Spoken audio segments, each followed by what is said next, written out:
Uummanni Oromoo addunyaa irra jirtan akkuma isin argitan sa'aatillee galgala amma kan nuti argamnu godina Baalee aanaa Daawwee Qaachanitti argamna.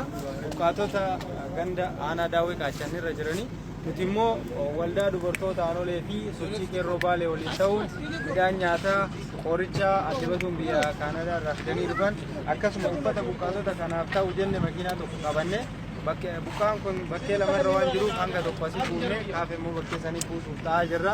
Kanaaf uummanni Oromoo biyya alaa irraa karaa kamiinuu karaa sochii qeerroo Baaleetiin karaa waldaa dubartoota aanoleetiin gargaarsa gootan gargaarsi keessan karaa kana fakkaatuun ummata keessan bira gahaa jira. Ammas gargaarsa keessan addan kutinaa jabaadha bira dhaabbadhaa isiniin jedha. Addibas wanni jettan yoo jiraate anillee waan baay'ee itti da'ulleen qabu maatii kiyya warra Kanaadaa jirtanii hundumaafu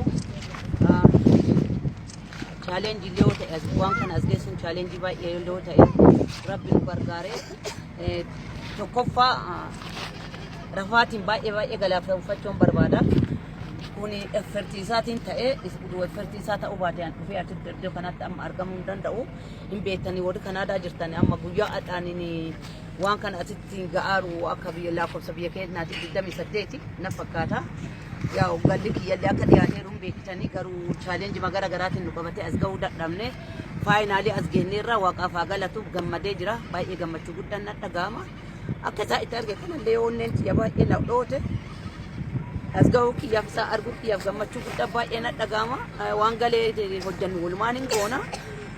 Briefly afaan Ingiliffaatiin waan lamaan duwwaa dubbatuun barbaada.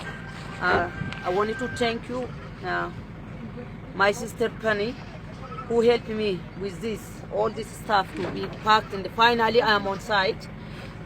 What my brother Arafat said is, it is not only this. Because of there is two different sites, we have divided the grain, the clothing, and the medication too. So we work in conjunction of Robe Youth Association. So that this is finally here.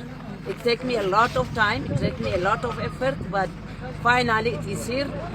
Lastly, I wanted to thank my pastor, Pastor Mike, and my church for your prayer and the support. Without that, it wouldn't be happen.